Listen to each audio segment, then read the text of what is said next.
నిజంగా దేవుడు నాకు ఇచ్చిన అవకాశాన్ని బట్టి ప్రత్యేక వందనాలు. సంఘం కూడా ప్రత్యేక వందనాలు. ముందుగా వాక్యం చదువుకుందాం. కొరింథీయులకు రాసిన మొదటి పత్రిక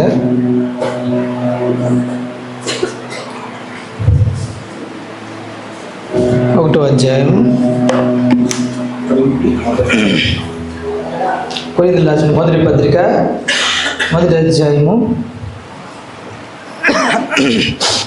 చదువుతాను, జాగ్రత్తగా ఉండండి. 18వ వచనం.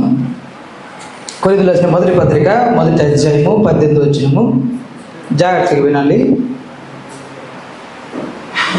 సిలువను గూర్చిన వార్త నశించుచున్న వారికి వెర్రితనము, కానీ రక్షింపబడుచున్న మనకు దేవుని శక్తి. ఎంతమందికి అర్థమైంది నాకు తెలియదు, కానీ సిలువను గూర్చిన వార్త అంట మనకు మాత్రం. మరి ఈ ఉదయకాల సమయంలో దేవుడు ఈ కొద్ది వాక్యం చేత మనందరితో మాట్లాడి మరి మనలందరినీ ఆయన బలపరచాలందరం ప్రార్థన పూర్వకంగా ఉందాం. ఒక చిన్న కోరస్ పాడుకొని మనం వాక్యంలోకి వెళదాం. పావురపు రెక్కల పైన, పావురపు రెక్కల పైన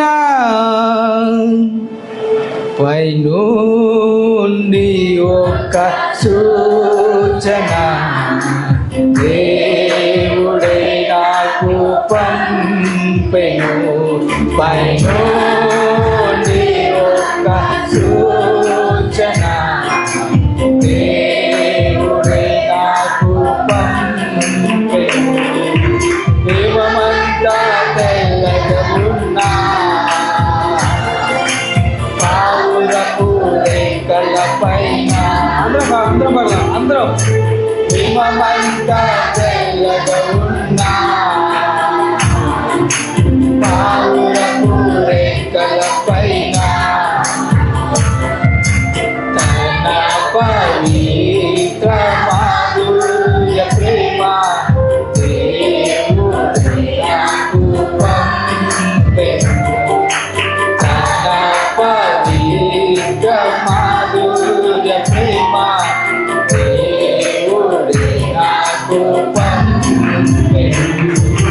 పావురపు రెక్కల పైన, పావురపు రెక్కల పైన, పావురపు రెక్కల పైన,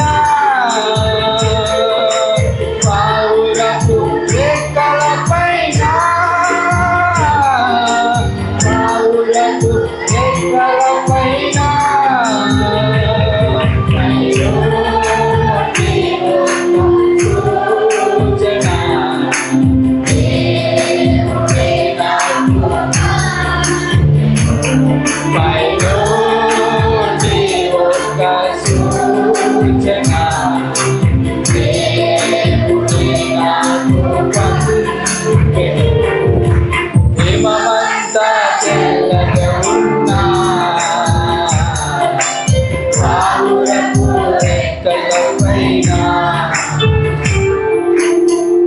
ప్రార్థన చేసుకున్న పరిశుద్ధునికి వందనాలు. గొప్పవాడు, బలవంతుడు, శక్తివంతుడా, నిజంగా మాకు నిత్య జీవం ఇచ్చే దేవుడు అయ్యా. నిజంగా యువతల సమయంలో నిజంగానే మమ్మల్ని ఏర్పాటు చేసుకున్న దేవుడు. మరి రాత్రి కాలంలో మాతో మాట్లాడావు ప్రభా. నీవు మా కొరకు వచ్చావు, కానీ మేము నీ కొరకు రాలేదు ప్రభు.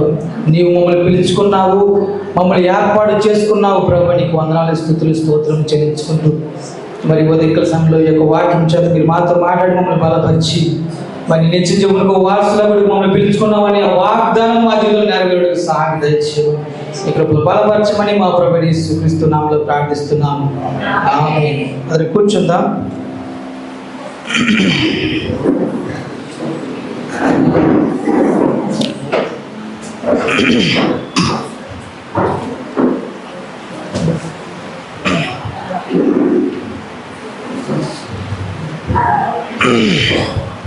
మంచిది. మరొకసారి మీ అందరికీ ప్రభువైన యేసుక్రీస్తు నామములో ఉదయకాల సమయంలో ప్రత్యేకమైన వందనాలు తెలియజేస్తా ఉన్నాను.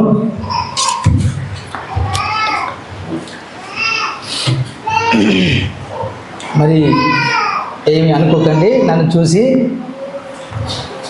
చిన్న ఒక్క నిమిషం, కరెక్ట్గా 60 సెకండ్లు, ఎక్కువసేపు చెప్పను. ఒకవేళ అనుకోకండి గత ఆదివారం మ్యాథ్యూ గారు ఇంక నేను చర్చికి రాను అన్నదాన్ని బట్టి అయ్యగారి సమయం ఇచ్చారని అనుకోమాకండి. దీని వెనకాల ఒక పెద్ద మనిషి కుట్ర ఉంది, అంతే తప్ప ఇక్కడ ఎవరికి ఎవరు ఫేవర్ అయితే చేయట్లేదు. మరి అయ్యగారు రాత్రి మేము అక్కడ కావేరి ఇంట్లో ప్రార్థన అయిపోయిన తర్వాత అనుకోకుండా లోపలికి వెళ్ళాను. అనుకోకుండా అయ్యగారు పక్కన కూర్చోవాల్సి వచ్చింది. అయ్యగారు అన్నారు, రాత్రి అంతా నాకు నిద్ర లేదు, రేపు పొద్దున ఏ వాక్యం చెప్పని నేను గబగబా వెళ్ళిపోతాను అన్నారు. పక్కన పెద్ద మనిషి అంటున్నాడు, మ్యాథ్యూ అని ఉన్నాడు కదన్నా డాడీ అని అనేసరికి అయ్యగారు అన్నారు, సరే అయితే రేపు సమయం మ్యాథ్యూది అని చెప్పేసి నాకు చెప్పినప్పుడు నాకు ఎప్పుడు వాక్యం అనగానే నాకు భయం వేస్తుంది ఫస్ట్. అయితే నేను ఒక దినాన మీకు ఎప్పుడు చెప్తూనే ఉంటాను, నాకంటూ కొత్తగా వాక్యాలు కానీ నాకంటూ ఒక ప్రసంగాలు ఏం తయారు చేసుకొని కానీ ఎప్పుడు కూడా సేవకుడు వాక్యం చెప్పేటప్పుడు నాకు ఒక మాట నా హృదయంలోకి వస్తుంది. ఒకరోజు అయ్యగారు వాక్యం చెబుతున్నప్పుడు ఆ మాట చెప్పకముందే నేను పరిశుద్ధంగా తిరిగి అలా తీస్తూ ఉన్నప్పుడు నాకు ఈ మాట కనపడింది, సిలువని గూర్చిన వార్త. హల్లెలూయా. సిలువని గూర్చిన వార్త ఏమిటి అని నేను ఒక పేపర్ మీద రాసుకొని క్వశ్చన్ మార్క్ పెట్టుకున్నాను.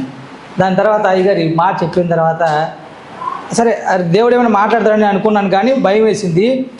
కానీ రాత్రి ఇంటికి వెళ్ళిన తర్వాత మా మేడం గారు ఏం చెప్పిందంటే, ఏం చెప్తారు ఎవరైనా చెప్పండి, వాక్యం చూసుకోండి అన్నాలా లేదా? లేదు, చలిమంట వేసుకుందాం, చలిమంట వచ్చింది. 11:30 దాకా చలిమంట కాగిన తర్వాత మళ్ళీ ఆవిడ నిద్ర వచ్చి ఆవిడ నిద్రపోతుంటే నేను వాక్యం చూసుకోవాలని 12 గంటలకి. సరే దేవుడి మీద వదిలిపెట్టాను, దేవుడు చూసుకుంటాడని. అప్పుడు నాకు ఒక మాట కనపడింది, ఏంటంటే వేదిక మీద నిలబడే హక్కు. జాగ్రత్తగా వినాలి ఈ మాటలో. మీరు బైబిల్ అన్నీ మూసేసేయండి, రాసుకునే వాళ్ళు తప్ప మీరేమి నా వైపే చూడండి. ఈ మాట నన్ను బలపరిచింది. అందుకని ఇప్పుడు ఈ పాట ఎందుకు ఆ పల్లవి ఎందుకు పాడానంటే పైనుండి ఒక సూచన వచ్చింది. అర్థమవుతుందా? అలాగే ఈ వేదిక పైన నిలబడే హక్కు నీవు పరిశుద్ధాత్మతో నింపబడి ఉన్నప్పుడు మాత్రమే కలిగి ఉందువు. అది ఖచ్చితముగా వాస్తవము.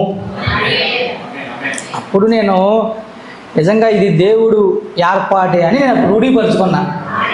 ఈ ఉదయకాల సమయంలో ఇక్కడ నిలబడటం దేవుని యొక్క చిత్తం అని అప్పుడు రూఢీపరుచుకున్నప్పుడు నాకు కొద్దిగా ధైర్యం వచ్చింది. సరే మంచిది, వాక్యంలోకి వెళ్దాము. కాబట్టి ఏంటంటే ఇంకా ఎవరికి ఎటువంటి డౌట్లు లేవనుకుంటున్నాను. ఓకేనా? ఎవరికెవరు ఫేవర్ కాదు. సరే మంచిది, వాక్యంలోకి వెళ్దాం. అయితే ఇక్కడ అపోస్తలుడైన పౌలు ఏమని చెప్తున్నారంటే, కొరింథీయులకు రాసిన పత్రికలో సిలువను గూర్చిన వార్తంట నశించుచున్న వారికి వెర్రితనము, కానీ రక్షించబడుచున్న మనకు దేవుని యొక్క శక్తి అన్నాడు. అయితే తర్వాత కింద 2 వచనాలకు వెళ్ళిన తర్వాత ఒక మాట ఏం రాశాడంటే, కొన్ని మాటలు రాస్తూ ఏం చెప్పాడంటే, ఇక్కడ మేము సిలువ వేయబడిన క్రీస్తును, అసలు దేవుడు ఎందుకు సిలువ వేయబడాల్సి వచ్చింది?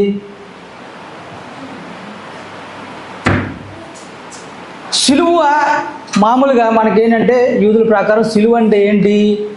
అది ఒక శాపగ్రస్తమైనది, అంటే అది ఒక పాపానికి సాదృశ్యము. ఆ సిలువ పైన వేలాడేవాడు ఒక గొప్ప పాపము చేసి ఉన్న వ్యక్తి అర్థం. కానీ ఇప్పుడంట ఆ సిలువ మనకు దేవుని యొక్క, వేరే వాళ్ళకేమో అది గొప్ప పాపంలా కనపడుతుంది, కానీ ఆ సిలువ మనకు దేవుని యొక్క శక్తి. ఈ సిలువ గురించి నేను అలా మాట్లాడతాను. చూస్తూ ఉండేసరికి ఏమైందంటే, ఆ సిలువ పైన ఒక మాట రాసి ఉంటుంది. ఏముంటుంది ఇంగ్లీష్లో? INRI అని ఒక రాసి ఉండుద్ది. అది నేను ఈరోజు చూసుకున్నాను, ఎప్పుడో చిన్నప్పుడు చూశాను, సంఘశాఖలో ఉన్నప్పుడు, మళ్ళీ ఈరోజు చూసా వాక్యం కొరకు. ఆ ఐ అన్న చూడండి, ఇక్కడ ఏది కూడా వాక్యము మించి తప్పిపోదు. నేను ఒక మాట చదువుతాను, చదివిన తర్వాత ముందుకు వెళ్దాము. యోహాను సువార్త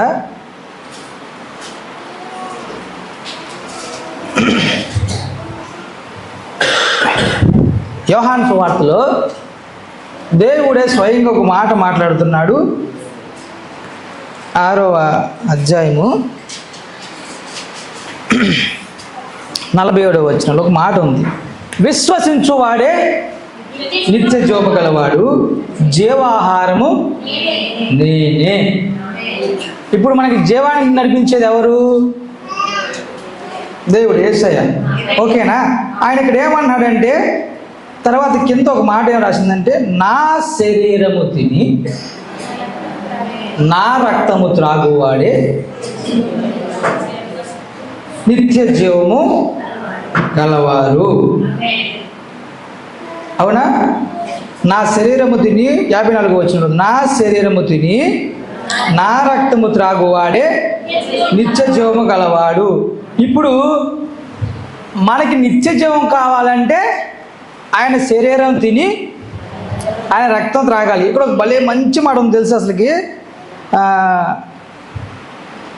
మాట కింద 56వ వచనం, 55 అనుకుంటాను. జాగ్రత్తగా వినాలి ఈ మాట. మీరు ఈ ఆదివారం పునరుద్ధరణ దినం యొక్క ప్రాధాన్యత ఈ రోజన్నా మీరు తెలుసుకోవాలి.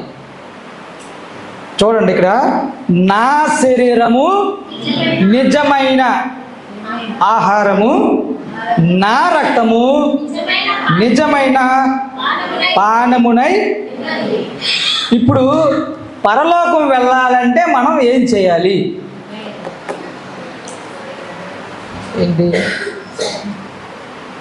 కానీ కార్టూన్లు ఆడినాయి నా మొహం మీద, అంత విచిత్రం చూస్తున్నారు. పరలోకం వెళ్ళాలంటే ఏం చేయాలండి? ఇప్పుడే చెప్పింది, ఆయన శరీరము తిని ఆయన రక్తము త్రాగితేనే. ఇప్పుడు ఈయన శిలువ మరణం పైకి వెళ్ళక ముందే యేసయ్య చెప్పేశాడు.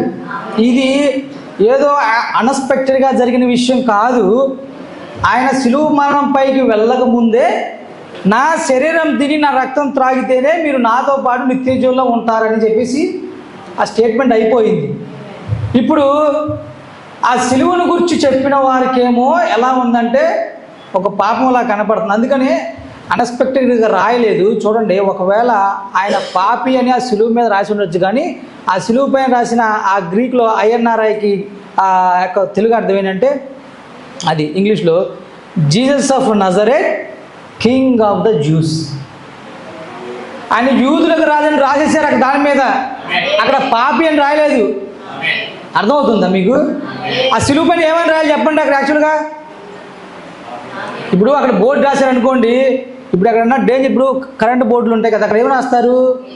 డేంజర్ అని రాస్తారు. దాన్ని ముట్టుకోకండి, ముట్టుకుంటే పోతారని రాస్తారు కదా.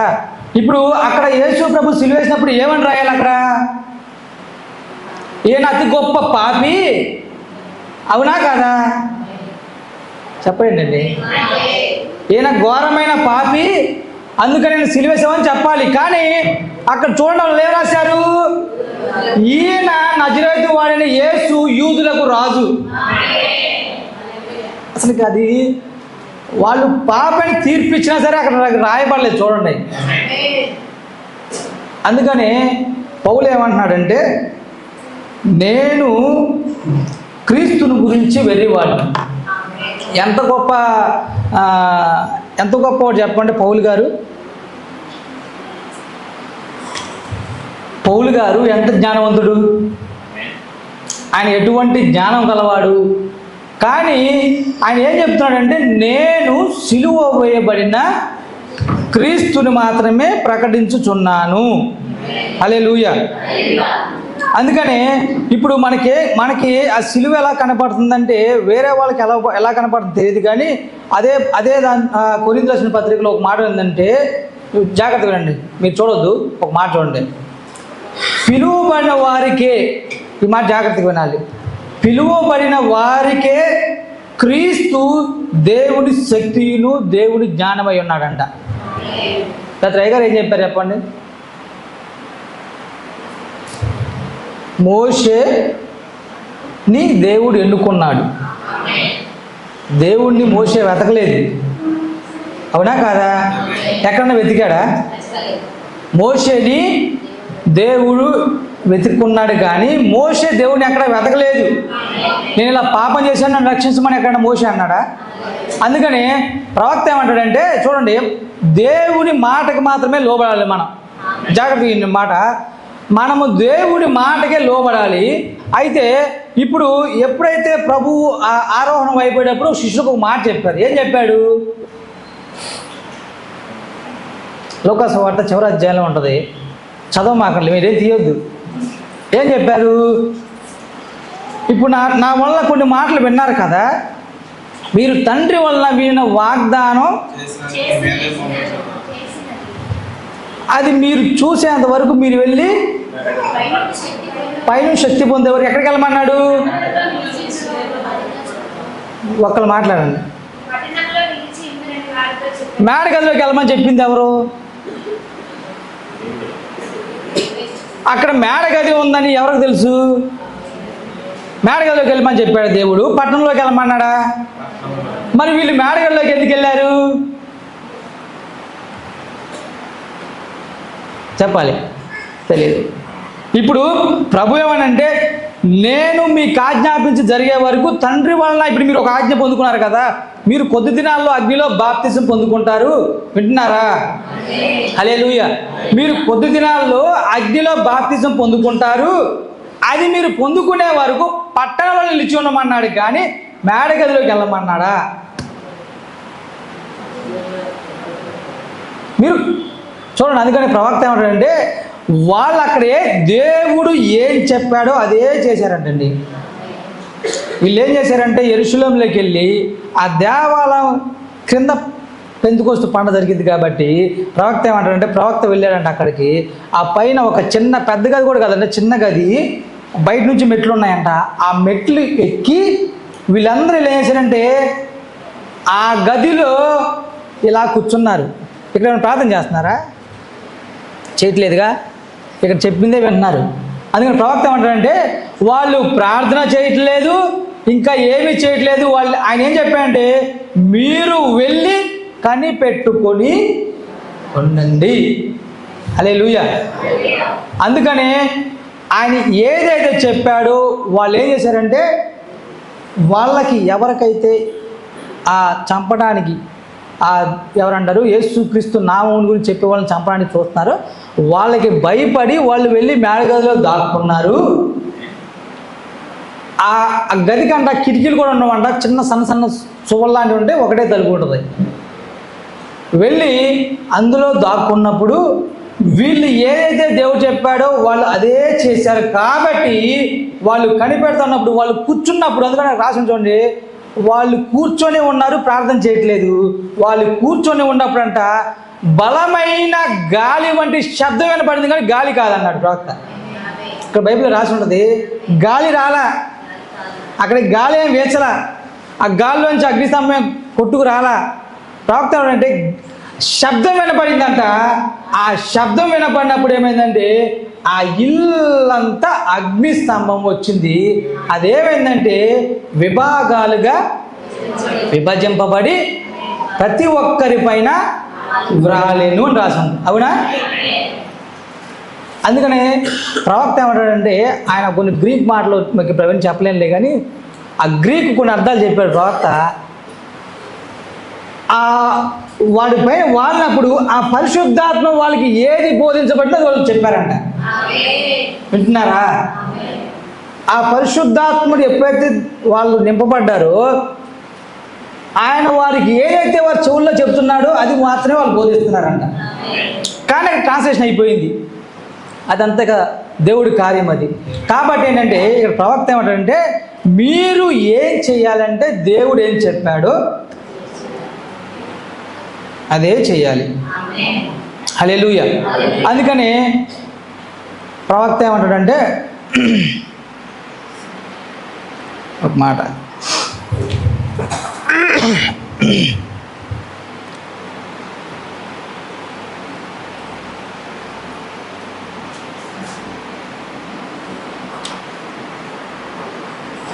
అందుకని ప్రవక్త ఏమంటాడంటే పునాది లేకుండా, జాగ్రత్త వినండి, పునాది లేకుండా నీవు ఎన్నడూ ఒక భవంతిని నిర్మించలేవు. భవంతి కట్టాలంటే ఒక పునాది కావాలి. మనకి ఇప్పుడు మనం ఎత్తబడాలంటే మన పునాది ఏదై ఉందంటే బైబిల్. అర్థమవుతుందా? మన అంటాడు ఏమంటే అదేంటంటే అపోస్తుల ప్రవక్తల బోధయే ఈ గడియకు మనకు ఒక పునాది. హల్లెలూయా. సో కాబట్టి ఏంటంటే యేసుక్రీస్తు సువార్త విషయమై నేను సిగ్గుపడేవాడిని కాదు, కానీ దానిని నమ్మి రక్షించబడే వారికి అది దేవుని శక్తి ఉన్నది. అయితే ప్రవక్త ఒక మాట ఏం చెప్తున్నాడంటే, ఇప్పుడు జాగ్రత్తగా వినండి, చాలాసార్లు మీకు ప్రశ్న వేశాను, ఎంతమందికి పరలోకం వెళ్ళాలని ఉంది? చేతులు ఎత్తండి. అయ్యగారు రేపు పొద్దున ప్రార్థనకి వస్తారంట, చక్కగా చేతులు ఎత్తారుగా. ఉదయం వచ్చేవాళ్ళు కన్నుని బట్టి ఉదయము, రాత్రి వచ్చేవాళ్ళు కన్నుని బట్టి రాత్రి, అందరూ ప్రార్థనకు వస్తారు. ఇప్పుడు పరలోకం వెళ్ళాలంటే మీకు ఒకటే ఒక మార్గం ఉందండి, అవునా కాదా? ఆయన శరీరం తిని ఆయన రక్తము త్రాగితేనే నిత్య జీవానికి వెళతాం. ఆయన ఏమంటాడంటే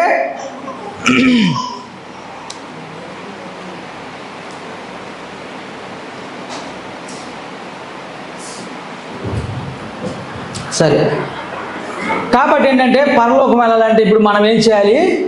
ఆయన శరీరం తిని ఆయన రక్తాన్ని త్రాగాలి. ఇప్పుడు ప్రవక్త చెప్తున్నాడంటే ఒక వ్యక్తి రోగిగా ఉన్నాడు.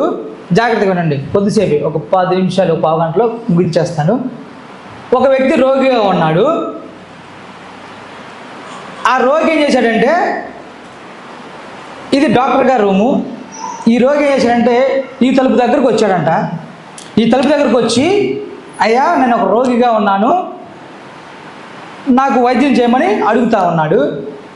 ఇప్పుడు ఆ వైద్యుడు ఏమన్నాడంటే, అయ్యా నువ్వు ఈ తలుపు దాడి లోపలికి వస్తే నీకు ఇంజెక్షన్ చేస్తాను, అప్పుడు ఆ రోగం తగ్గిద్ది అని చెప్తా ఉన్నాడు. ఇప్పుడు ఈ రోగి ఏమన్నాడంటే, నేనైతే రాలేనులే కానీ ఈ రోగం తగ్గాలని చెప్పేసి అన్నాడు. నువ్వే ఆ వ్యక్తి ఏమో డాక్టర్ గారి దగ్గరికి వెళ్ళడు, కానీ రోగం అయితే తగ్గాలి.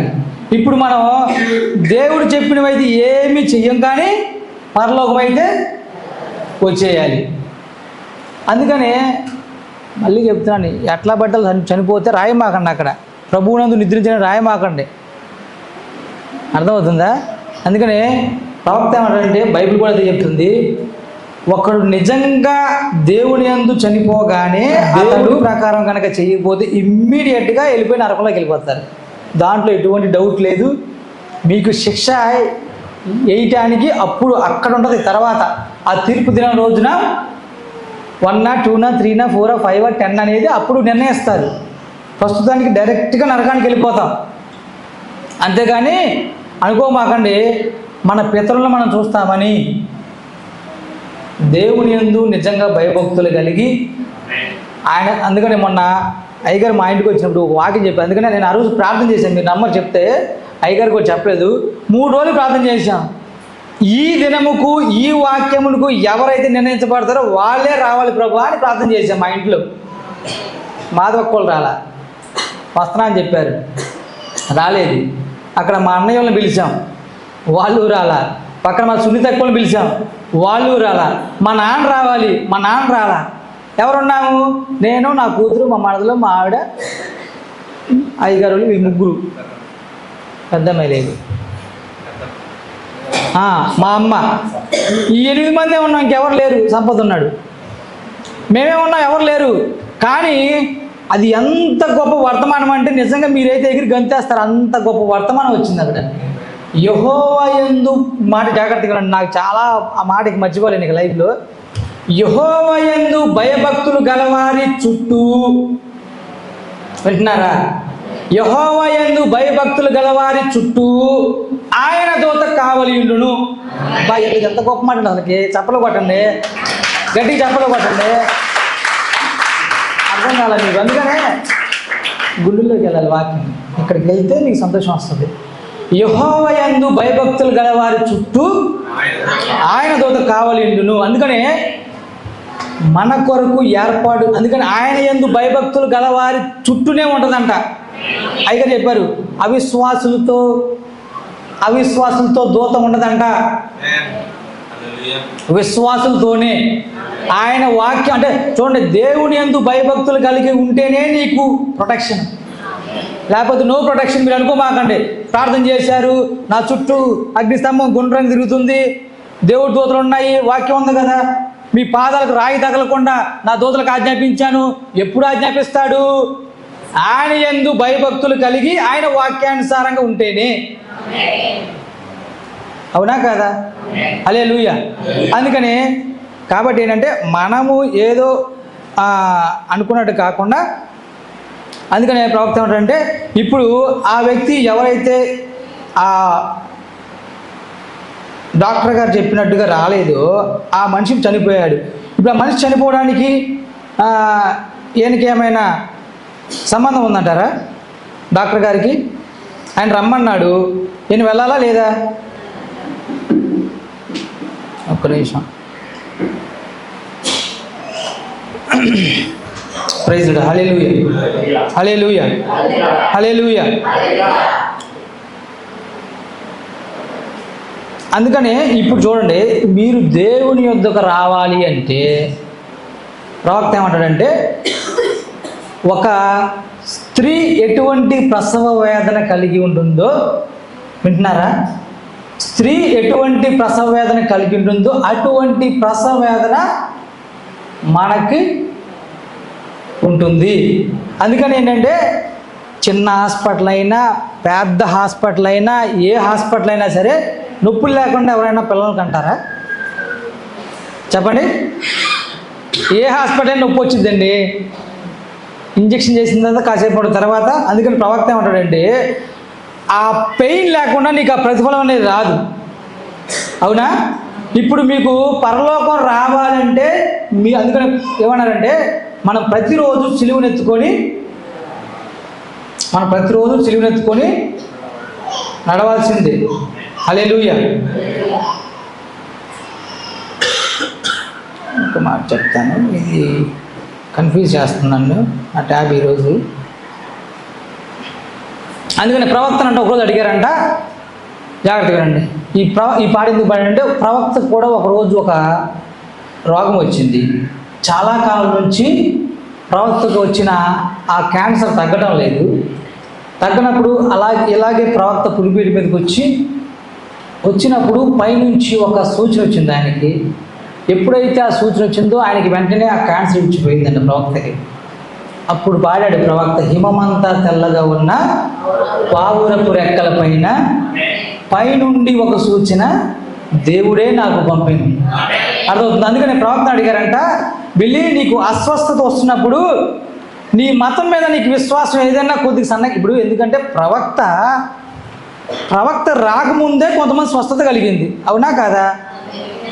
అప్పుడులో రేడియోలు ఉన్నాయండి. ఆ రేడియోలో ఆ ప్రవక్త స్వరం విన్నప్పుడు కూడా కొంతమంది స్వస్థత కలిగింది. కొంతమంది ఏం చేస్తుంటే, ప్రవక్త ఇలాగా బోధిస్తానన్నప్పుడు ఇక్కడ ఇలా కర్చీఫ్లు చూడండి, కర్చీఫ్లు వేసి ప్రవక్త వర్తమానం అయిపోయిన తర్వాత కర్చీఫ్ తీసుకుని వెళ్ళిపోయేవాళ్ళు. దానికి అది ప్రవక్త తెలియదు. కొన్నిసార్లు ప్రవక్త మనకి పోయినసారి బోయేజ్ గారు కొన్ని చిన్న చిన్న వైట్ క్లాత్స్ ఇచ్చారు. అటువంటి క్లాత్లు తీసుకెళ్ళి కూడా స్వస్థత పొందుకున్నారు లేదా?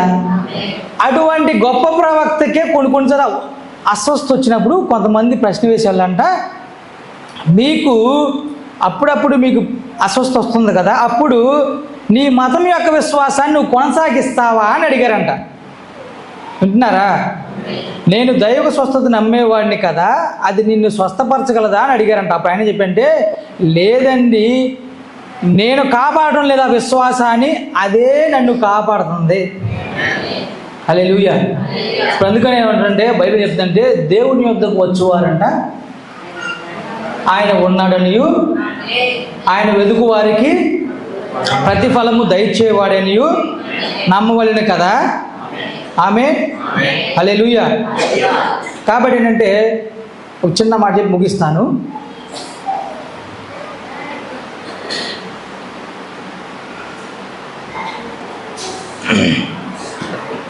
అయితే ఒక పర్సన్ అంట ప్రవక్త ఏం చెప్తాడంటే,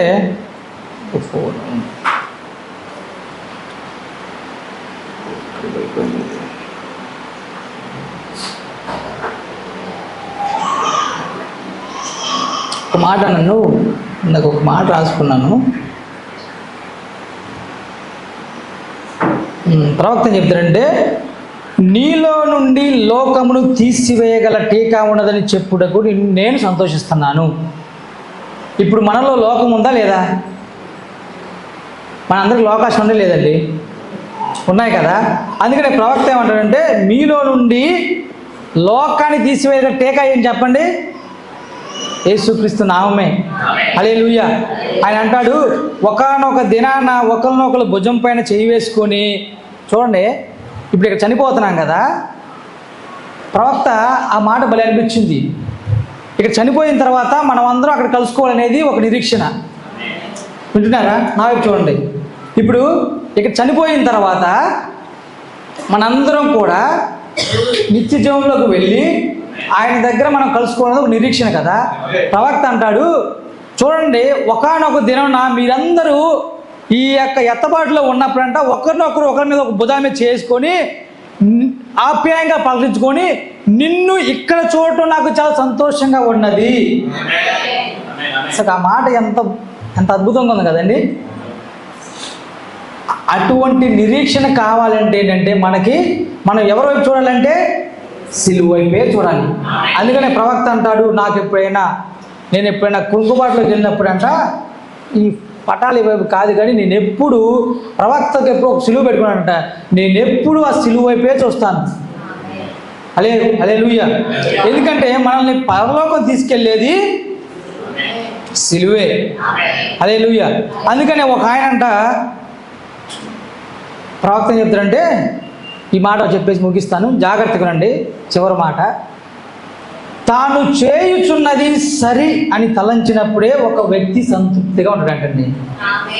ఇప్పుడు మనం తప్పు చేస్తున్నా కానీ ఎలా ఉంటాం చెప్పండి? ధైర్యంగా ఉంటామా లేదా? అది మీకు కరెక్ట్ అనిపిస్తుంది. కానీ ప్రవక్త ఏమంటాడంటే, ఇతరులకి మనం విడ్డూరంగా కనిపించవచ్చు.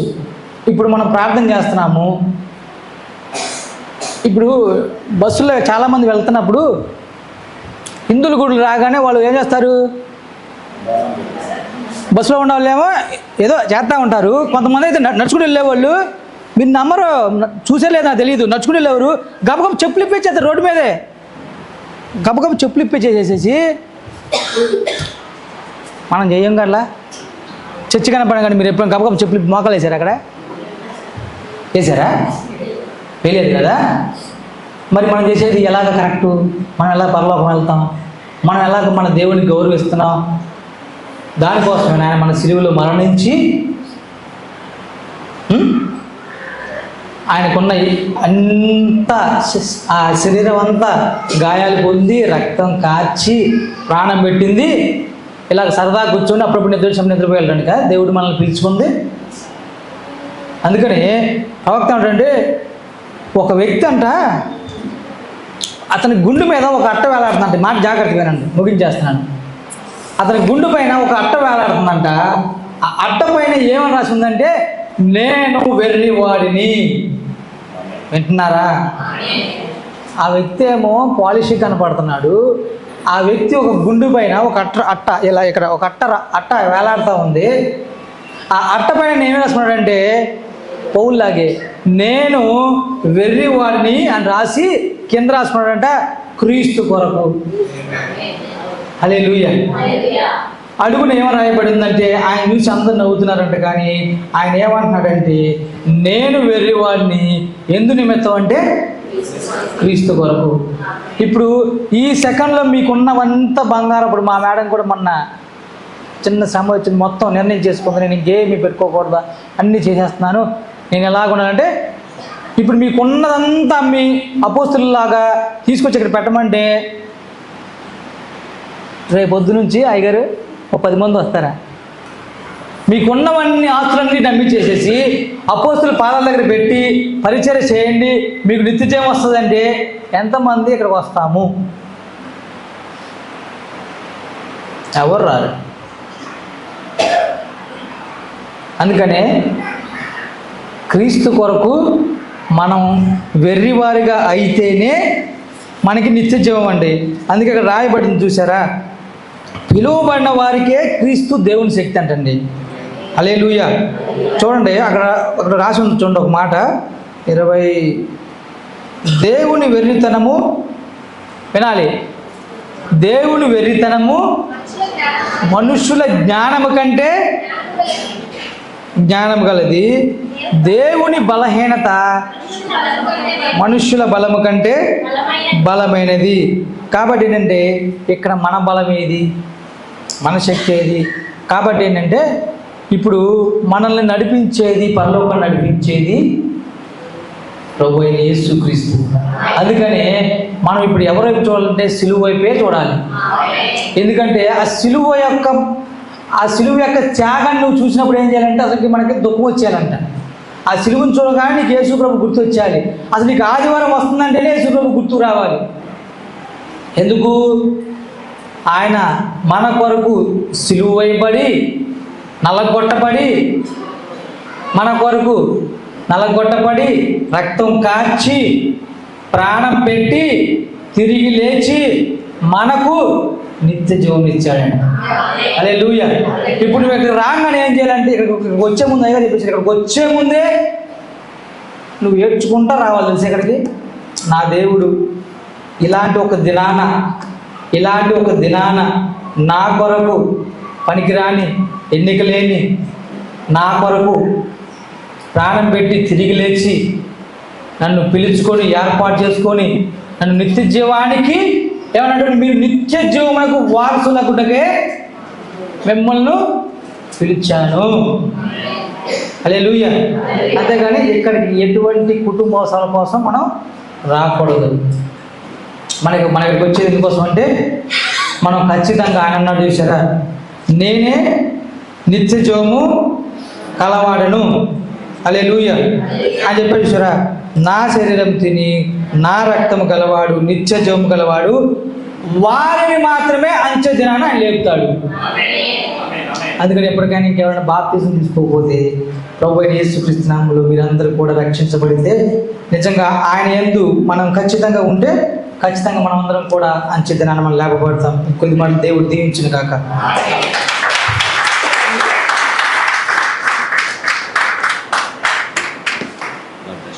5వ అధ్యాయము 4-5 వచనాలు చదువుతుండగా అందరూ కూడా వాక్యాన్ని ఆలకించండి.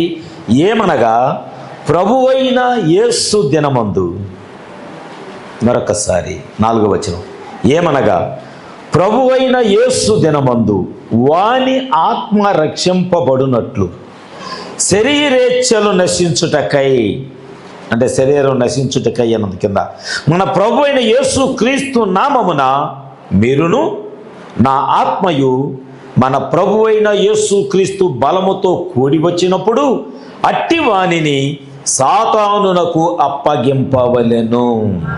మరొక లేఖనం 6వ అధ్యాయం 11వ వచనం, మీలో కొందరు అట్టివారే యుంటిరి కానీ ప్రభు అయిన యేసు క్రీస్తు నామమునను మన దేవుని ఆత్మయందును మీరు కడగబడి పరిశుద్ధపరచబడిన వారై నీతిమంతులుగా తీర్చబడితిరి. ఈ వాక్యము ద్వారా దేవుడు మనతో మాట్లాడాలని చిన్న ప్రార్థన సహోదరుడు శ్యామ్ గారు చేస్తారు. Thank you Jesus.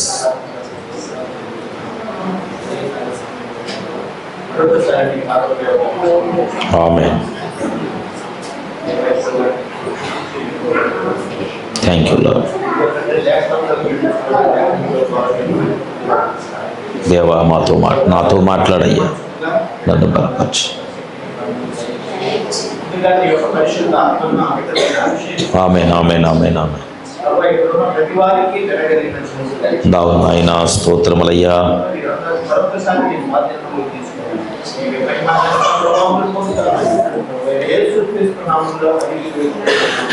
ఆమేన్. మంచిది, అందరూ కూర్చుందామండి.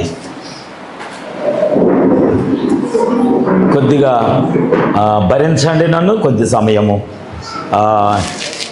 బయట కూర్చున్న వాళ్ళకి వాక్యం వినబడుతుందా?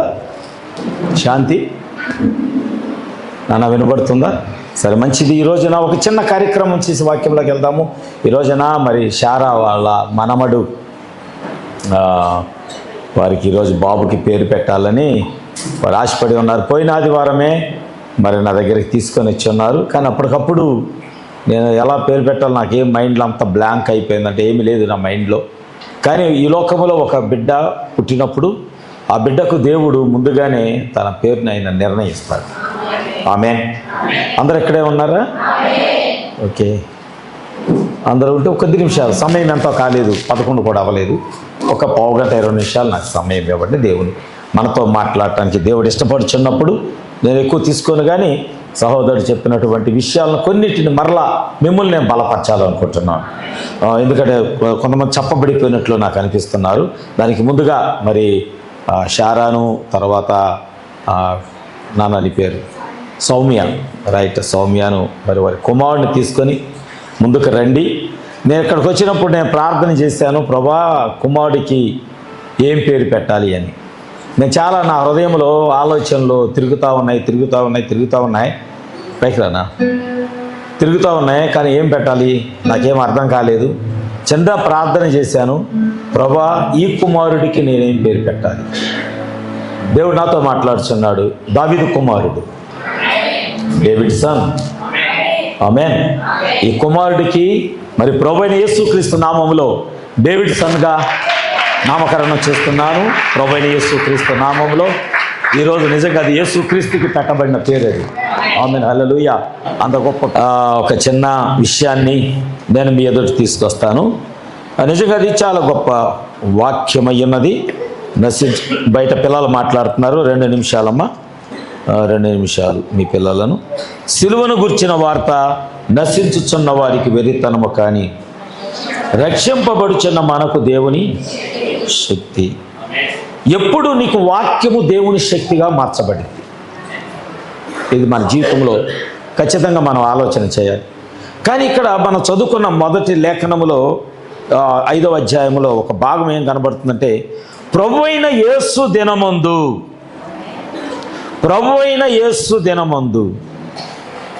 దేవుని యొక్క దినము. దేవుని యొక్క దినము ఎప్పుడు? ఒక రోజా, లేకపోతే ఈ రోజా, లేకపోతే ఇంతకుముందు రోజా, శనివారమా? నీ జీవితంలోకి దేవుని దినం అనేది ఎప్పుడు వచ్చింది? దేవుడు నా జీవితంలోకి వచ్చాడు అని ఒకరోజు నువ్వు సాక్షిగా నిలబడ్డావు, చూసావా? అది నీ జీవితంలోకి వచ్చిన దేవుని దినం. అంటే ఆ రోజు ఆయన స్వరము నీ హృదయాన్ని తాకిన దినం అది ఆ రోజు. ఆమేన్. ఎందుకంటే కలవరి సిలువలో మధ్యలో ఉన్నాడు ఆయన. ఇటు వేలాడుతున్నాడు, ఇటు కూడా వేలాడుతున్నాడు ఆయన. దొంగ, ఇటొక దొంగ వేలాడుతున్నాడు, ఇటొక దొంగ వేలాడుతున్నాడు.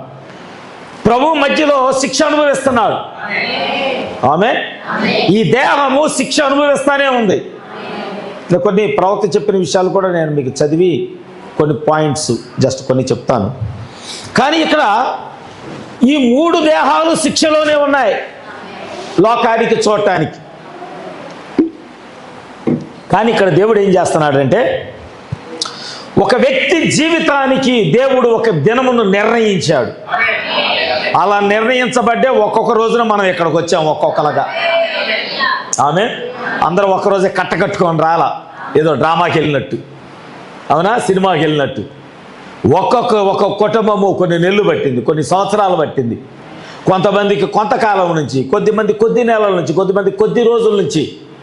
అంటే దేవుడు నీ కొరకు ఒక రోజును, ఒక సమయమును కేటాయించినప్పుడు అప్పుడు మాత్రమే నువ్వు దేవుని వైపు చూడగలిగావు. అది చిన్న వయసులో అవ్వచ్చు, పెద్ద వయసులో అవ్వచ్చు. అబ్రహాముకి 70 సంవత్సరాల వయసు దేవుడు పిలిచినప్పుడు, ఏలియాకి 70 సంవత్సరాల వయసు. అవునా? అవునండి. మరి అలాగే యవనస్తులు ఉన్నారు. ఇర్మియా ఉన్నాడు, 14 సంవత్సరాల వయసు. అవునా కదా? బాలుడైన సమూయేలు ఉన్నాడు. నెలలు నిండక మునిపే, సంవత్సరం అనేది రాక, ఇంకా ఫస్ట్ బర్త్డే రాక మునిపే మందిరంలోకి వచ్చేసాడు. ఆమేన్ ఆమేన్. అంటే దేవుడు ఒక్కొక్కరికి ఒక్కొక్క రోజును దేవుడు కేటాయించాడు. అది నీ కొరకు దేవుడు నిర్ణయించిన సమయం, నిర్ణయించిన దినము. ఒకరోజు మనం ఇక్కడ అనుకుందాం, కలవరిలో ఒక దొంగ ఉన్నాడు. ఇప్పుడు ఆ దొంగను దేవుడు ఏం చేశాడంటే సిలువకు అప్పగించాడు. జాగ్రత్తగా విన్నామండి, కొద్ది మాటలే. సిలువకు అప్పగించాడు. ప్రక్కన కూడా ఒక దొంగ ఉన్నాడు. ఈ సిలువ మరణము ఒకడికేనో ఎగతాళిగా కనబడతా ఉంది, నవ్వులాటగా కనబడుతుంది. ఎవరి కొరకైతే ఆయన వచ్చాడో వారికి కూడా ఎగతాళిగానే ఉంది. ఏమంటున్నారు? ఒకడు అంటున్నాడు, నిన్ను నువ్వు రక్షించుకొని మమ్మల్ని కూడా రక్షించవచ్చు కదా. ఆమేన్. అంటే వాక్యము నువ్వు అనుకున్నట్లుండదు. ఇది గమనించాలి. చాలాసార్లు అనుకుంటారు, ఇక్కడ ప్రార్థనకు వచ్చే వాళ్ళని కొంతమంది మనస్తత్వాలు ఎట్లా ఉంటాయంటే, వినండి మీ స్వభావాలు చెబుతా, ఇప్పుడు చెప్తా. దేవుడు మాకు అట్లా చెయ్యొచ్చుగా, దేవుడు మాకు ఇట్లా చెయ్యొచ్చుగా, దేవుడు మాకు అలా చెయ్యొచ్చుగా. చెయ్యడో, నువ్వు అనుకున్నట్లు చేయడు, ఆయన అనుకున్నట్లు చేస్తాడు. నేను అనుకుంటా అప్పుడప్పుడు, ఏంటి మా అమ్మ అడిగిద్ది అప్పుడప్పుడు, నాన్న చిల్లర ఏమైనా ఉంటే అయ్యే, నేను అనుకుంటాను అది కాక 500 కట్ట ఉందో తీసుకొని వాడుకో అని చెబుదాం అనుకుంటా. ఇస్తాడా అని నేను అనుకుంటా. ఆ సెల్ఫ్ నిండా అట్లా కట్టలు డబ్బులు ఉంటే బాగుంటుంది కదా. మా అమ్మ 10 అడుగుతుంది, 20 అడుగుతుంది, అక్కడ 500 కట్ట ఉందమ్మ తీసుకొని వాడికి ఎంత కావాలో అని చెబుదాం అనుకుంటా. దేవుడు ఇస్తాడా? నేను అనుకున్నట్లు ఇవ్వడు. ఈరోజు నీ కడుపు నిండిందా చాలా అంటున్నాడు ఆయన. చాలామంది కొట్టొచ్చు, దేవుడు తీయొచ్చు కదా, దేవుడే తీయొచ్చు కదా. లేదు, దేవుడే ఆ శ్రమకు నిన్ను అప్పగిస్తున్నాడు. ఆమేన్. ఎందుకొరకు ఆ శ్రమ నీకు అప్పగిస్తున్నాడంటే నీ కొరకు ఆయన ఒక దినమును నిర్ణయించాడు. ఆమేన్. అది ఎలాగా? నిన్ను సాతానుకు అప్పగించటాన్ని బట్టి, నిన్ను శ్రమలకు అప్పగించటాన్ని బట్టి, నిన్ను శోధనకు అప్పగించటాన్ని బట్టి ఆయన నిన్నేం చేయబోతున్నాడంటే, ఆయన దినం వచ్చినప్పుడు, దేవుని యొక్క దినం వచ్చినప్పుడు నిన్ను సాతాను నుంచి విడిపించి నిత్యత్వములోకి నడిపించటానికి దేవుడే నిన్ను అప్పగించుచున్నాడు. హల్లెలూయా, హల్లెలూయా. నిజమే, ఇది నిజమే. మనం అనుకుంటాం దేవుడు తొలగించవచ్చు కదని, తొలగించే గడియ రాబోతుంది ఖచ్చితంగా. నీ కొరకు ఒక దినము నిర్ణయించబడింది. అనుకుంటావు అది నాకు ఇప్పుడే కావాలి, ఏమో రేపు అయి ఉండొచ్చు, నాకు ఇప్పుడే కావాలి, ఏమో సాయంత్రమే కావచ్చు. ఆమేన్. లేదా ఇప్పుడు ఇంటికి వెళ్ళేసరికి నీ స్థితిని దేవుడు గొప్పగా మార్చేసి ఉండొచ్చు. ఆమేన్. నీవు నీ ప్రయాణంలో ఉండగానే నీ శత్రువులు నీ పాదాల కిందకి తీసుకురావచ్చు. ఆమేన్. దానికి ముందుగా దేవుడు ఏమంటున్నాడంటే, నీ శరీరమును లేదా నీ ఆత్మ, దేవుడంట తన ఆత్మను నీలో పెట్టి, ఆమేన్, ఈ ఆత్మ నశించకుండా ఉండటానికి నీ శరీరాన్ని సాతానుకు అప్పగిస్తున్నాడు. చాలా విలువైన మాట. నీలో దేవుని ఆత్మ ఉంది, నీ ఆత్మ నశించకూడదు. నీ ఆత్మ నశించకూడదంటే నీ శరీరం నలకొట్టబడాలి.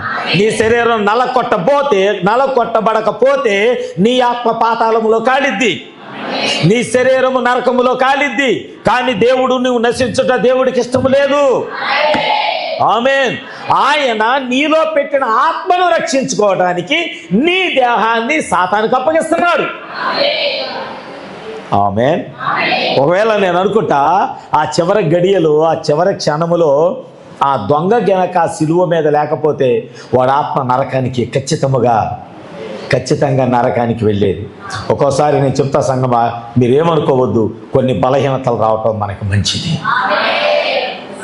కొన్ని శోధనలు రావటం మనకు మంచిది, కొంతమంది చేత మనం తృణీకరించబడటం అది మంచిది.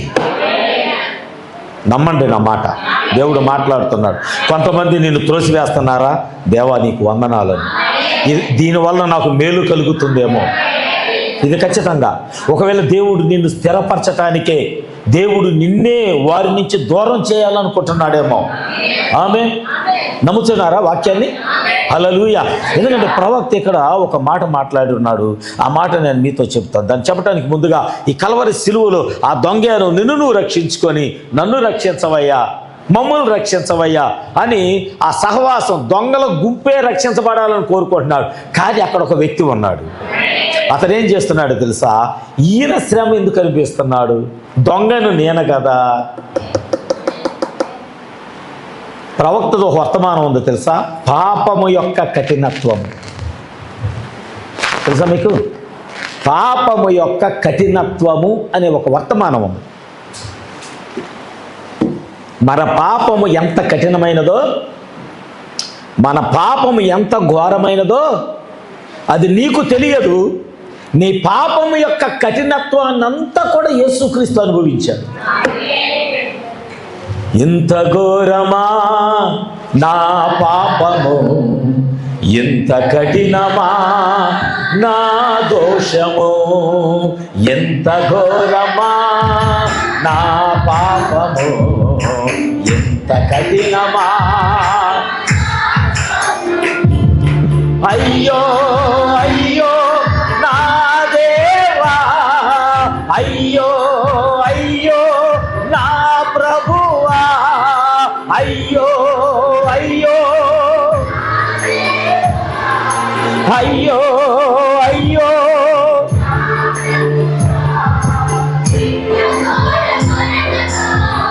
ప్రభు నా ఘోర, ఆమేన్. ఎంత ఘోర మరణమా నా దోష ఫలితమా, ఎంత ఘోరమా నా పాపము, ఎంత కఠినమా నా శాపము, ఎంత ఘోరమా నా పాపము, ఎంత కఠినమా. మనం చేసిన పాపమును బట్టి నీ ఒంటి మీద ఎప్పుడైనా కొరడ దెబ్బ పడిందా? పడిందా? నువ్వు దేవునికి వ్యతిరేకంగా మాట్లాడావు, నీ నోటి మీద ఎవడైనా గుద్దాడా? నీ కంటితో వాక్యమునకు వ్యతిరేకంగా పాపం చేశావు, నీ కళ్ళను ఎవడైనా లొట్టపరిచాడా? ఓ నీ అందముతో అనేక మందిని ఆకర్షించావు, నీ ముఖం మీద ముసుకేసి ఎవడైనా గుద్దాడా? చెప్పాలి. పాపము కొరకు నీ పాదాలు పరిగెత్తిని, నీ పాదాల్లో ఎవడైనా మేకులు గుచ్చాడా? చేతులతో పాపం చేయడానికి నీ చేతులు ముందుకు సాపావు, ఎప్పుడైనా నీ చేతులు మేకులతో వేలాడబడ్డాయా? నీ పాపం యొక్క కఠినత్వం ఎంత భయంకరంగా ఉందో తెలుసా? ఆ కలవరి శిలువలో ఉన్నటువంటి దొంగ యేసు వైపు చూస్తూ అనుకున్నాడు, ఈయన నీతిమంతుడు, ఈయన యందు ఏ దోషము లేదు, ఆయన ఎవరితోనో మాట్లాడుచున్నాడు, ఆయన రాజ్యం వేరుగా ఉన్నది, ఆమేన్, ఆయన లోకం వేరుగా ఉన్నది, ఆయన తండ్రి వేరుగా ఉన్నాడు, ఆయన రాజు వేరుగా ఉన్నాడు, ఆమేన్. ఆయన ఏదో ఒక రాజ్యం నుంచి వచ్చాడు, ఆయన ఈ రాజ్యవాసి కాదు, ఆయన ఈ భూమికి చెందినవాడు కాదు. హల్లెలూయా. దైవత్వం యొక్క గుణ లక్షణాన్ని ఎప్పుడైతే చూడటం ప్రారంభించాడో, పక్కవాడికి, కింద ఉన్న వారికి, ఎవరి కొరకైతే యేసు వచ్చాడో వారేను యేసును ఒక వెర్రివాడిగా చూస్తున్నారు, ఒక పిచ్చివాడిగా చూస్తున్నారు. ఇందాక చెప్పినట్లుగా ప్రవక్త తన ఇంట్లో నుంచి కారు వేసుకొని వచ్చేసరికి జనాలందరూ చుట్టుముట్టారు, అందరు గుంపు కూడా ఉన్నారు. ప్రవక్త కారాపి మెల్ల కింద దిగి వెళ్ళేసరికి నిజంగానే ఒక వ్యక్తి మెడలో బోర్డు తగిలించుకొని నేను వెర్రివాడను అని కింద క్రీస్తు కొరకు అని రాసుకున్నాడు. క్రీస్తు కొరకు నేను వెర్రివాడను అని అన్నాడు. అనగానే అందరూ చదువుతున్నారు క్రీస్తు కొరకు వెర్రివాడా వెర్రివాడా అని. అనుకని వెంటనే వెనక్కి తిరిగాడంట. వెనక మరొక బోర్డు ఉంది, నీవు ఎవరి కొరకు వెర్రివాడవు. ఆమె వెనక్కి తిరిగిగానే ఆ కుర్రవాడు వెనక ఏముంది, నీవు ఎవరి కొరకు వెర్రివాడవు? సినిమా యాక్టర్ల కొరక, సినిమాల కొరక, లోకము కొరక? లేదు, చూస్తూ ఉంటాం మనం, బాగా చదువుకున్నవాడు సినిమా కటౌట్లు అక్కడ పాలు పోస్తూ ఉంటాడు పాంప్లెట్ల మీద, లేకపోతే కటౌట్ల మీద. ఉద్యోగస్తుడు బీటెక్ చదివి మంచి జ్ఞానం కలిగి అంటే ఏం చేస్తున్నాడు, దాని ఫ్యాన్స్ అంటారు, లేకపోతే అభిమానులు అంటారు, తన అభిమాన నటుడు కొరకు ఒక వెర్రివాళ్ళ వల్లే ప్రవర్తిస్తూ ఉంటారు. మరి క్రీస్తు కొరకు ఎప్పుడైనా నువ్వు అలా ప్రవర్తించావా? హల్లెలూయా చెప్పడానికి చేయలేగదు, స్తోత్రం చెప్పడానికి నోరు లేగదు. అందరూ అల్లు చెప్తుంటే మనసులో అనుకుంటావు నువ్వు పైకడవు. చాలామంది ఉన్నారు అట్లాంటి వాళ్ళు ఇక్కడ. కాదు దేవునికి అట్లాంటి వాళ్ళు కాదు, పిచ్చోళ్ళు కావాలి దేవుడికి. దేవుడికి ఎల్లోళ్ళు కావాలి. ఎవరిని చూడకుండా దావీదు నాట్యం ఆడాడే, మందసముతో వస్తూ తన వస్త్రాలు చిరిగిపోయినా, తన శరీరం అంతా పశువుల యొక్క రక్తంతో నింపబడినా, తన కిరీటం ఎక్కడో జారిపోయినా, తన కాళ్ళకు చెప్పులు లేకపోయినా మందసముతో కలిసి నాట్యమాడుతూ వచ్చాడే, అలాంటి వెర్రి వాళ్ళు దేవుడికి కావాలి రాజు.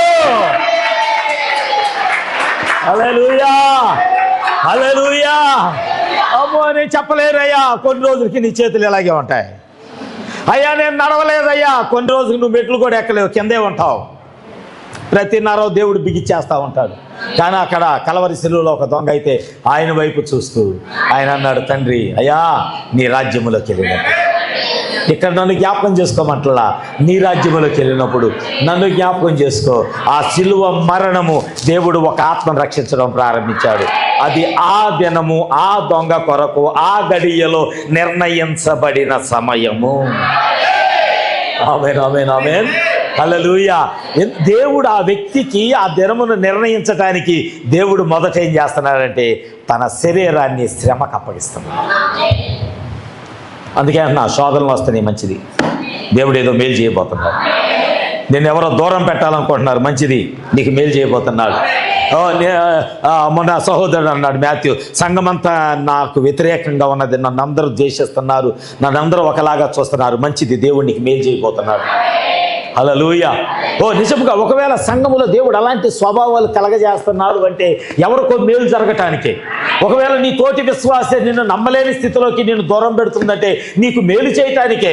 నీ హృదయానికి బాధ కలగటానికి దేవుడు నిన్ను నడిపిస్తున్నాడంటే నీలో తాను పెట్టిన ఆత్మ నశించకూడదని, ఆయన దినము నీ కొరకు కేటాయించిన రోజున నీ ఆత్మను రక్షించుకోవటానికి ఆయన నిన్ను దినము నలగగొట్టుచున్నాడు ఆయన. ఆమేన్. ఈ వర్తమానం చేస్తూ ప్రవక్త పరిశుద్ధాత్మ మీద ప్రశ్నలు వేసినప్పుడు ఒక వ్యక్తి ప్రవక్తకి ప్రశ్న వేశారు. ప్రశ్న వేస్తే ఆయన ఏం చెప్తున్నాడంటే, ఆయన ఏమని చెప్తున్నాడంటే, ప్రభు అయిన యేసు దినమందు వారి ఆత్మ రక్షించబడినట్లు ఆత్మ శరీరేచ్ఛలు నశించుటకే. పౌలేమన్నాడు, శరీరేచ్ఛలు నశించాలి. నీ శరీరేచ్ఛలు నశించకుండా నీ ఆత్మ దేవునితో సహవాసం చెయ్యలేదు. మీరందరూ ఆలస్యంగా రావడానికి కారణం ఏంటంటే ప్రార్థనకి మీ శరీరేచ్ఛలు ఇంకా చావలేదు. ఇది ఖచ్చితం. నీ శరీరేచ్ఛ చనిపోతే నీ ఆత్మ ఏం చేస్తుంది? నీ శరీరాన్ని పరిగెత్తేస్తుంది. ఎందుకు వాళ్ళు కనిపెట్టుకొని కూర్చున్నారు? ఆత్మకు లోపట్టానికి. ఆమేన్. మేడగదిలో ఎందుకు కనిపెట్టుకొని ఉన్నారు? ఆత్మకు లోపట్టానికి. ఆత్మ ఎటు నడిపిస్తే అటు వెళ్ళటానికే. ఆత్మ ఏం చేయమంటే అది చేయటానికే. వాళ్ళ శరీరాన్ని 10 రోజులు ఆహారము నీళ్లు లేకుండా నలగగొట్టుకుంటూ ఎందుకున్నారంటే ఆత్మకు లోబడటానికి. మనం అది చేయట్లా, వాక్యానికే లోబట్లా, ఇంకా పరిశుద్ధాత్మకి ఏం లోబడతాం? ఒకసారి లోబడి చూడు, అసలు నీ జీవితం ఎంత వెలిగింపబడిద్దో. ఒక్కసారి వాక్యానికి లోబడు, నీ ముఖము ఎంత తేటగా ఉంటుందో. ఒక్కసారి దేవుని వాక్యాన్ని నీ ఇంట్లో లైట్లు పెట్టుకుంటావే, అప్పుడప్పుడు ఇట్లా లైట్లు పెట్టుకుంటావు, ఇల్లంతా వెలుగు ఉండాలని. ఈ వెలుగు కాదు, వాక్యపు వెలుగు నీ ఇంట్లో పెట్టుకో. నీ ఇల్లు ఎంత పరిశుద్ధంగా కనబడిద్ది అంటే ఇంటి నిండా వెలుగు రాగానే ఎక్కడ మచ్చ ఉన్నా నీకు కనబడిద్ది. నీ హృదయంలో ఎక్కడ డాగున్నా నీకు కనబడిద్ది, ఎక్కడ పొరపాటున్నా కనబడిద్ది, ఎక్కడ వాక్యపు వెలుగులో. మనం అది పెట్టుకోం, మనకు అది అవసరం లేదు.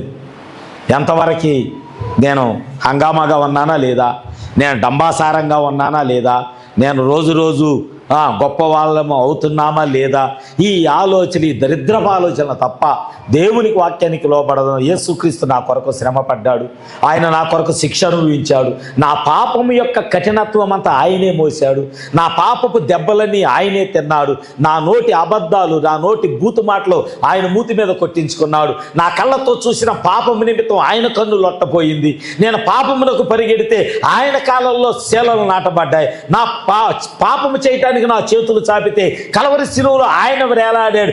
ఎంత కఠినంగా ఉంది నా పాపాన్ని, నేను ఆయన పాదాల దగ్గర నా పాపాన్ని విడిచిపెట్టాలని ఎప్పుడైతే నీకు ఆలోచన వస్తుందో అది దేవుడు నీ కొరకు నిర్ణయించిన దినం. ప్రవక్త ఏమన్నాడంటే, యోబు దేవుని ఆత్మతో నింపబడిన వాడే. ఈ మాట చెప్పి ముగిచ్చేస్తాను.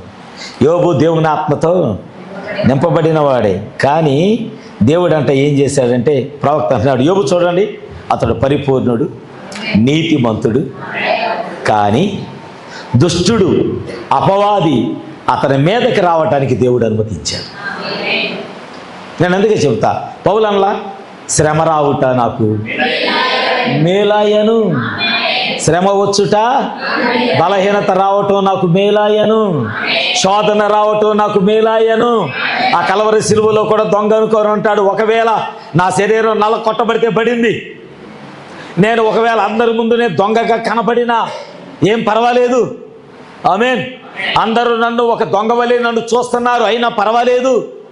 కానీ నా ఆత్మ నశించకుండా, నా ఆత్మ నరకానికి వెళ్లకుండా నేను రక్షించుకోవటానికి ఈ శ్రమలో నా దేవుడు నాకు సహాయకుడిగా నిలబడ్డాడు. ఎక్కడ నిలబడ్డాడు? ఆ కుడి ప్రక్కనే నిలబడి ఉన్నాడు ఆయన. ఆమేన్. అందుకే నువ్వు ఆయన పట్టుకో. ఈరోజు యేసయ్యని పట్టుకో. నీ కొరకు సిలువ అనుభవిస్తున్నటువంటి శాపగ్రస్తమైన కొయ్య మీదకెక్కిన నీ కొరకు కఠినమైన బాధలు అనుభవిస్తున్న యేసు పాదాలు పట్టుకో. నీ రాజును పట్టుకో, నీ ప్రభువును పట్టుకో, నీ రక్షకుని పట్టుకో. నీ ఆత్మ నశించకూడదని దేవుడు నిన్ను దయ్యాలకు అప్పగిస్తున్నాడు. కానీ ఈరోజు నువ్వేం చేయాలి తెలుసా? నశించుచున్న నీ ఆత్మకైతే దేవుడు చేస్తున్న పని నీకు తప్పుగా కనపడింది. రక్షించబడుచున్న నీకైతే ఇది నా కొరకు దేవుని యొక్క శక్తి, దేవుని యొక్క శక్తి. దేవుడు ప్రవక్త అంటున్నాడు, ఆయన అంటున్నాడు, దుష్టాపవాది యోబు మీదకి వెళ్ళటానికి దేవుడు అనుమతించాడు. దేవుడు అంట సాతానంట శిక్షించబడ్డాడు. కానీ అతని ఆత్మను పరిపూర్ణం చేయటానికి, అతని ఆత్మను మనం చిన్న అవమానం వస్తే తట్టుకోలేం. చిన్న మాట అంటే మన స్వభావాలు పడవు. ఇక్కడ మమ్మని చిన్న మాట అంటే ఎంత ప్రార్థన చేసినా చిన్న మాట అంటే ఆ దుష్ట స్వభావం ఇంకా పోలా మమ్మలో నుంచి. ఆ చెడు స్వభావం పోలా. నేను మాట పడనంతే, నేను మాట పడను. ఆ స్వభావం ఇంకా చావాలి ఖచ్చితంగా. నువ్వు అలా చస్తేనే నువ్వు క్రైస్తవురాలివి. ఆమేన్. క్రీస్తు కొరకు నిందలు అనుభవించిన వాళ్ళే గొప్ప వాళ్ళు అయ్యారండి. ఆమేన్. క్రీస్తు కొరకు బాధలు అనుభవించిన వాళ్ళే గొప్ప వాళ్ళు అయ్యారు. నా నిమిత్తము నిందలు అనుభవిస్తున్న వారే. రాత్రి ఒక సహోదరు వచ్చింది, ఆమె పేరు జోస్నా. నేనన్నా ఆమె పేరు చెప్పగానే నీకు శ్రమలు ఎక్కువ ఉంటాయమ్మా అన్న. ఎందుకని అయ్యగారు? జోస్నా అనే పేరు పెట్టుకున్న వాళ్ళకి శ్రమలు ఎక్కువ వస్తాయి. నిజమైన అయ్యగారు, నేను నీ ఇంట్లో కూడా శోధన ఉంటుంది. అవును అయ్యగారు. ఆమె చెబుతుంది, నా ఇంటి పక్క అందరు నిందలు వేయవాళ్ళే. నేనన్నా మొదట నీ పేరు మార్చుకో. నువ్వు ఆశీర్వదించబడాలంటే మొదట నీ పేరును తొలగించు. తనొచ్చి చెప్తుంది, నేను ఎంతో ప్రార్థన చేస్తున్నా, ఉపవాసం ఉంటున్నా, నా బిడ్డల కొరకు నేను కన్నీరు కారుస్తున్నా. నిజంగా నా భర్త ద్వారా భయంకరమైన శోధన వస్తుంది. నేను ఎంత ప్రార్థన చేస్తున్నానో నా ఇంట్లోకి అన్ని దయ్యాలు తీసుకొస్తున్నాడు నా భర్త. నేనన్నా వస్తాయి ఆటోమేటిక్గా. మొదట నీ పేరు మార్చుకో. నీ కుటుంబం ఆశీర్వదించబడాలంటే మొదట నీ పేరు చేంజ్ చేసుకో. ఆమేన్. నీ పేరును బట్టే నీ కుటుంబం ఉంటుంది, నీ పేరును బట్టే నీ పరిస్థితి ఉంటుంది. మొదట నీ పేరును మార్చుకో. నేను అన్నాను, ఒకవేళ నువ్వు యథార్థంగానే ఉన్నావు, నిజంగా నువ్వు నీతిగానే ఉన్నావు, నిజంగా నువ్వు ప్రార్థన పరురాలుగానే ఉన్నావు. కానీ నేను నీకు ఒక మాట చెబుతా, ప్రజలు నిన్ను నిందించినప్పుడు, లోకము నీ మీద నిందలు వేసినప్పుడు అది మహా గొప్ప భాగ్యమని నువ్వు ఎంచుకో. అవన్నీ నీకు ఆశీర్వాదకరంగా మార్చబడతాయి. ఎందుకంటే నేను నాతి వాళ్ళ ఇంట్లో ఒక మాట చెప్పానండి, అది నాకు గుర్తు వస్తుంది. ఏమిటి ఆ మాట అంటే, మీకు ఒకటి చూపిస్తాను. రైట్, ఇది చాకు, ఇది కత్తి. ఈ కత్తికి ఇటు పొదున ఉంది, ఇక్కడైతే ఇక్కడ లేదు. కానీ వాక్యములకు వచ్చేసరికి రెండు పక్కల పొదున ఉంటుంది. ఆమె జాతర అమ్మ నాకేళ్ళు చూడండి, నైనా బస చూడు నాకే. వాక్యానికి రెండు పక్కల పొదున ఉంటుంది. ప్రవక్త ఒక మాట చెప్పాడు, ఆ మాట చెప్పి ముగిస్తా. ఎందుకంటే మ్యాథ్యూ వాళ్ళకి చెప్పాను ఆ మాట. నీ జీవితం దేని మీద ఆధారపడి ఉందో దాన్ని నేను చెప్పి ఆపాను. ఓకే, ఇప్పుడు ఇది సైతాను. ఇటే పక్క సైతాను ఉన్నాడు, ఇటే పక్క దేవుడు ఉన్నాడు. ఎడం పక్క సైతాను ఉన్నాడు, కుడి పక్క దేవుడు ఉన్నాడు. ఇప్పుడు సాతాను నీ మీదకి కత్తి నోరుతున్నాడు. కత్తి నోరుతున్నప్పుడు నీ హృదయం అంతా నువ్వు మధ్యలో ఉన్నావు.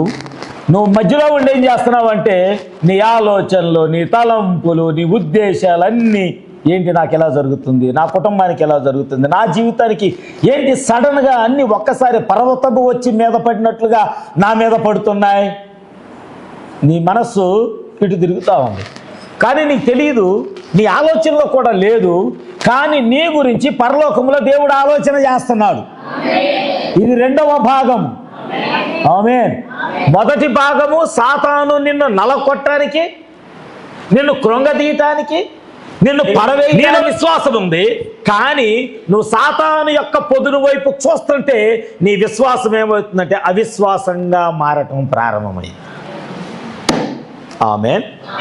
కానీ రెండో పక్క ప్రవక్త చెప్పాడు, ఇక్కడ భూమి మీద సాతాను వాడు నీ గురించి పని చేస్తున్నప్పుడే పరలోకములో దేవుడు నీ గురించి పని చేస్తూ ఉంటాడంట. ఆమేన్, ఆమేన్. నువ్వు అసలు ఆయన ఆలోచించేయక నీ గురించి అక్కడ ఆలోచన జరుగుతుంది.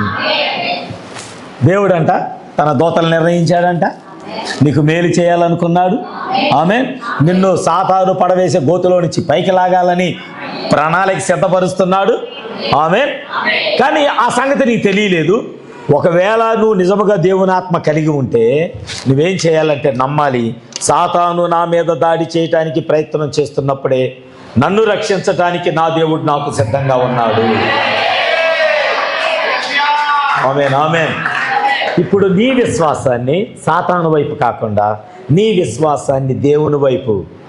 ప్రవక్త అంటున్నాడు, నేను అనేక సార్లు అలా బలహీనమైనప్పుడు నా కన్నులెత్తి నేను చూస్తే ఆయనంట యాజక వస్త్రం ధరించి సింహాసనం మీద కూర్చొని దూతలను పిలుస్తున్నాడంట. నా సేవకుడికి ఆపద వచ్చింది, నా విశ్వాసికి ఆపద వస్తుంది, లేకపోతే పలానా శ్రమలోకి గోతులోకి నెట్టివేయబడబోతున్నారు అని దూతలకంట ఆయన అక్కడి నుంచి ఆజ్ఞలు పాస్ చేస్తున్నాడంట ఆయన. ఆమేన్, ఆమేన్, హల్లెలూయా. చూసారా మన గురించి దేవుడు ఎంతగా ఆలోచన చేస్తున్నాడు.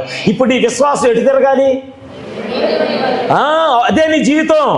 సాతానికి వెళ్ళి తిరిగావా నీ విశ్వాసం అవిశ్వాసం అయింది, కానీ దేవునికి వెళ్ళి తిరిగావా నీ విశ్వాసం అత్యధికమైంది. హల్లెలూయా. ఒకడు దేవుని వైపు తిరగలేక వాడు ఆత్మ పాతాళానికి వెళ్ళింది. కలవరి సిలువలో యేసుక్రీస్తు ప్రభుల వారు సిలువ వేయబడ్డారా? అవునండి. అక్కడ కలవరి సిలువలో ముగ్గురు చనిపోయారా? తర్వాత ఇంకొకడు వచ్చి చనిపోయాడు. ఎవడు వాడు? చెప్పండి. మీ అందరికి తెలుసు, ఆయన బాగా పరిచయం ఉన్న వ్యక్తే. ఆమేన్. ఇస్కరియోతు యోధ ఆ రోజు చనిపోయింది నలుగురు. మీరు గమనించారో లేదో, 2 ఆత్మలు పరలోకం వెళ్తే 2 ఆత్మల పాతాళానికి నరకానికి వెళ్ళినాయి. హల్లెలూయా. ఇప్పుడు దేవుని వాక్యాన్ని ఎలా తీసుకుంటావు? ఎగతాళిగానా, శక్తిగానా? తీసుకుంటేనే నీ జీవితము, నీ విశ్వాసము రుజువు చేయబడే జీవితంగా మార్చబడింది. హల్లెలూయా. శ్రమలు వచ్చాయి, బలహీనతలు వచ్చాయి, ఆస్తి పోయింది, పిల్లలు పోయారు, గొర్రె మందలు పోయినాయి, దుక్కిటెద్దులు పోయాయి, గాడిదలు పోయాయి, ఆవులు పోయాయి, అన్ని పోయి సమస్తం కోల్పోయి శరీరము కూడా కురిసించిపోయింది. యోబులో ఉన్న ఆత్మ దేవుడు అంట యోబు కొరకు ఒక దినాన్ని నిర్ణయించాడు. ఎందుకంటే యోబు అంట ఆ శ్రమలోకి వెళ్ళకపోతే, యోబు అంట ఆ శ్రమలోకి వెళ్ళకపోతే తన విమోచన దినం ఎలా ఉంటుందో యోబుకు తెలిసేది కాదంట.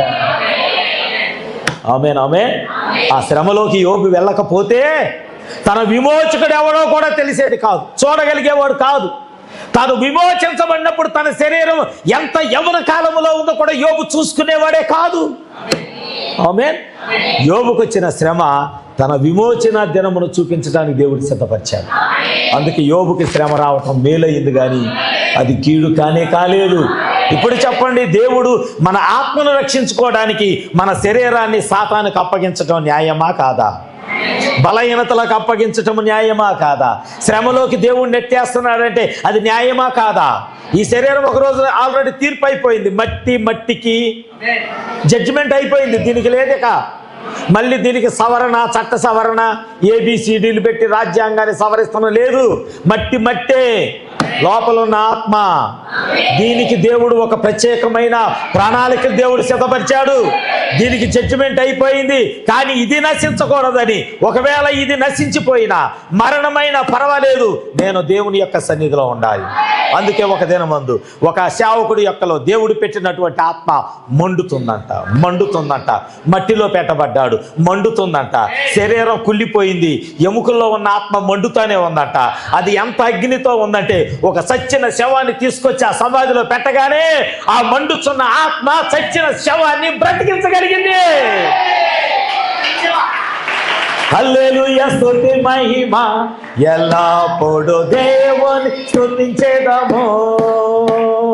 హల్లెలూయా, స్తుతి మహిమ ఎల్లప్పుడూ దేవుని స్తుతించేదము. హల్లెలూయా. చలమయ్య గారు. హల్లెలూయా, హల్లెలూయా, హల్లెలూయా, హల్లెలూయా, స్తుతి మహిమ ఎల్లప్పుడూ దేవుని. ఆమేన్, ఆమేన్. హల్లెలూయా, ఎల్లప్పుడూ దేవుని. అల సైన్యములకు అధిపతి అయినా,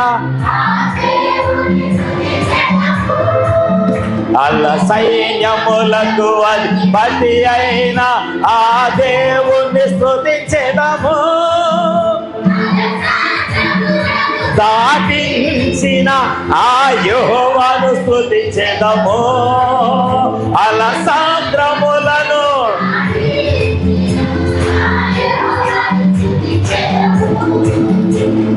హల్లెలూయా, ఎల్లప్పుడూ.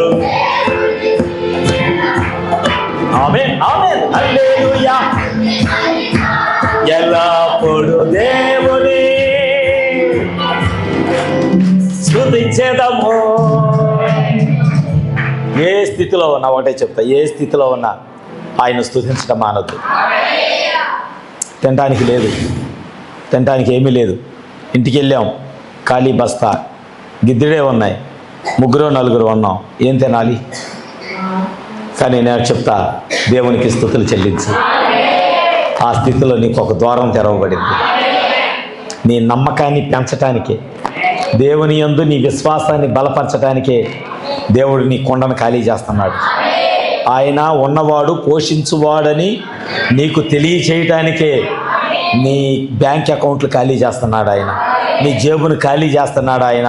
ఆయన సమృద్ధి కలగ చేయవాడని చెప్పటానికే. హల్లెలూయా. నిన్ను ఆరిన నేలను నడిపించటానికే నీకు సముద్రముల ద్వారం తెరుస్తున్నాడు ఆయన. నమ్ముతారా? నిన్ను సముద్రంలోకి నెడుతున్నాడంటే చంపటానికి కాదు, నీ కొరకు ఆరిన నేల తెరవటానికి. నువ్వు నమ్మినట్లయితే ఈ వాక్యాన్ని దేవుని శక్తిగా తీసుకో. నీకు ఒకవేళ వాక్యం ఇష్టం లేకపోతే ఇది నీకు కాదు, కానీ దేవుడు వాక్యము నాకు శక్తివంతమైనదని నువ్వు నమ్మగలిగినట్లయితే ఈ రోజున కలవరి సిలువలో ఆ దొంగకిచ్చిన ధన్యతను దేవుడు మనందరికి ఇచ్చును గాక. దేవుడి మాటలు దీవించును గాక.